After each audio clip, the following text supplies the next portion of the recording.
So students, in this lecture, we will start with the basic concepts of matrix operation, and later on we'll bring in the concept of system of equations under matrix operation. So what are we going to cover in this lecture? The basic concepts includes definition of matrix, elements and dimension of a matrix, concept of square matrix. Then we will see the addition, subtraction and multiplication of matrices.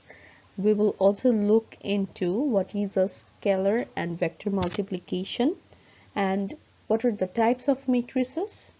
How do we perform the commutative, associative and distributive laws operations under matrix. And for all these will be following Chiang's chapter 4 and chapter 5. Now let's begin with what is a matrix. So basically matrix is a rectangular array of numbers, parameters or variables, each of which has a carefully ordered position within the matrix. Now, what is the rectangular array of numbers? The way the example is given over here, A is equal to A11, A12, A21, A22. So it shows that the numbers are arranged in a certain position in a certain way. And it looks like a rectangular arrangement. That's why it is called rectangular array of numbers or parameters. So instead of numbers 1, 2, 3, 4, there could be parameters like as I have provided A11, A12, A21, A22, things like such, and each of which has a carefully ordered position within the matrix. Now what does this carefully ordered position represents? I will discuss about it as we proceed. However, in this matrix, as I mentioned, that A11, A12, A21 and A22, these are called parameters. However, under matrix operations, whatever is inside the third brackets, we call these as elements of matrix. So the parameters, the numbers, whatever is given inside the third bracket, that is called as elements of matrix. So A11, A12, A21, A22, these will be basically the elements. And the numbers or the parameters, those are given in a horizontal line, are known as rows or are called as rows. That means A11 and A12, they are arranged in a particular line horizontally. A21 and A22 is also arranged horizontally in the next line. So that's how, if we look at A11 and A12, this is one row. If we look at A21 and A22, that is another row. Similarly, numbers and parameters in the vertical lines are called columns. So now if I look at A11 and A21, that is representing the first column inside this matrix. And then A12 and A22, that is representing the second column inside this matrix. So these are called the rows and column arrangements under matrix. So here one important thing to remember is the number of rows and the number of columns defines the dimension of a matrix. So now whether a matrix is of 2 by 2 dimension or 3 by 3 dimension, it all depends on how many rows and how many columns the matrix have. Now as of here, we can see there are 2 rows and 2 columns. We can say that it's a 2 by 2 matrix. If there are 3 rows and 3 columns, it will be regarded as a 3 by 3 matrix. So depending on the number of rows and columns, the dimension of the matrix is determined Please remember this. Now, what is the role of this kind of linear algebra? As we have already mentioned that under matrix, actually the operation runs through system of equations, and those system of equations are again linear equations. So what is the role of those linear algebra and why it is applicable in matrix? See, here I have mentioned that matrix is only performed to the system of linear equations. Matrix is only applicable to the system of linear equations. That means if you're taking a quadratic equation, you cannot solve it through matrix. If you're taking a cubic equation, you cannot solve it through matrix. Only a system of linear equation can be operationalized, and the values of the unknown variables can be solved under matrix operation when it is linear in nature. Now, how does it help us? So given a system of equation, given a linear system of equation, matrix expresses that complicated system of equation in a simplified manner. Basically, it breaks down the system of equations. So we will see it later and you will understand what I'm trying to mean.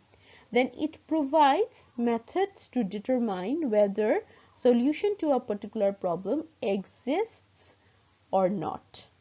And this can be determined even before this operation is wholly performed.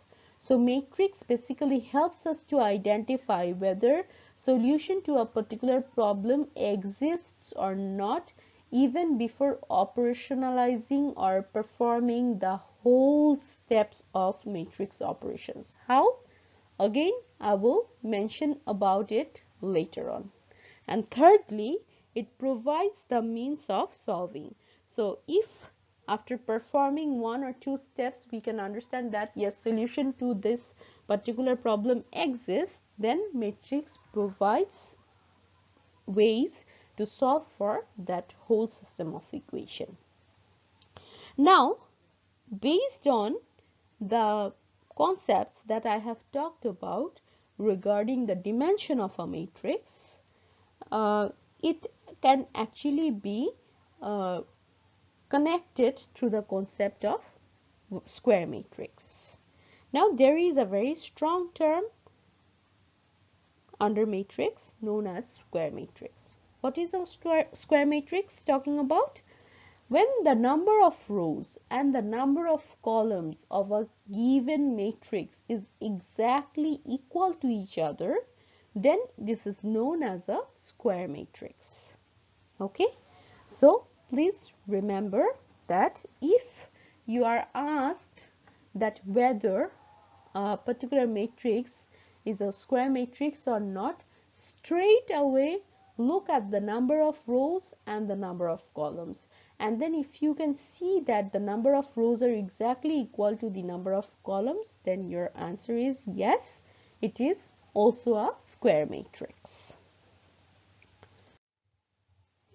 Now, in this particular example where A is equal to A11, A12, A21, A22, we can see that the horizontal lines are given as rows and the vertical columns are given as columns, just the thing I have talked a while ago. So in this particular example, as we can see, there are 2 rows and 2 columns, and this determines the dimension of this matrix. We can write it as R by C.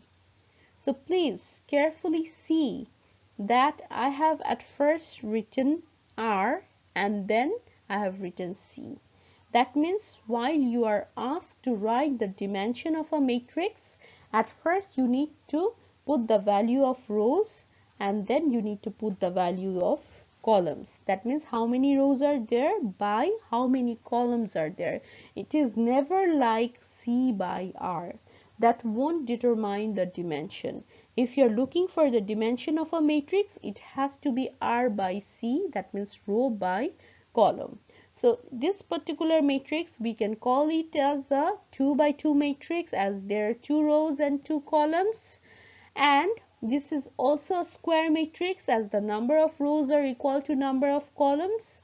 And if we see that altogether there are 4 elements inside this matrix: A11, A12, A21, A22, right? So the 2 by 2 matrix is providing us with 4 elements, and the subscripts that the elements are carrying: A11, A12, A21, A22, these are double subscripts. Now this subscripts helps to identify the number in which row the element is, and the second subscript helps to identify in which column the element is. So if we are writing A11, that means this particular element is in first row, first column. If we are writing A22, that means this element is in second row, second column. So by that we mean the carefully ordered position. Subscripts helps us to identify the position of these elements. And as I mentioned that this is also a square matrix, as because the number of rows and the number of columns are exactly equal here. Now, as I mentioned, the dimension of this matrix is written by R by C, that means rows comes first and then columns. As it is a 2 by 2 matrix, so the number of rows are 2, then by the number of columns, which is 2. So which one is not a square matrix? If someone asks me this question, then my answer would be, look at this example. Here I have put it as a question that which one is not a square matrix?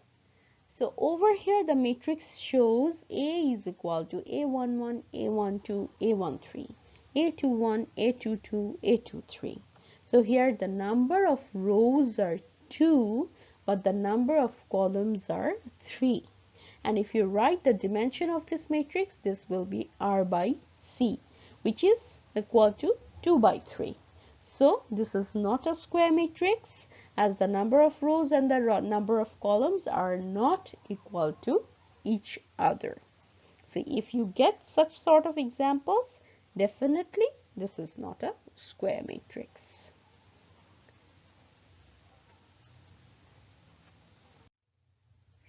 Further, we will be focusing more on the elements of a matrix.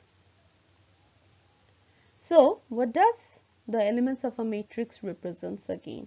Though we have discussed it a little bit in the earlier slide, but let's see again. So here the elements are A11, A12, A13, A21, A22, A23.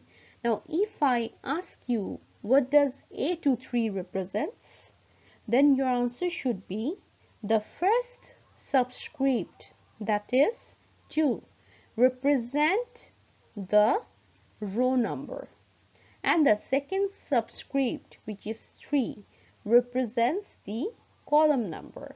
That means the element is in second row, third column. Yes, it is, because there are only 2 rows here, we can see.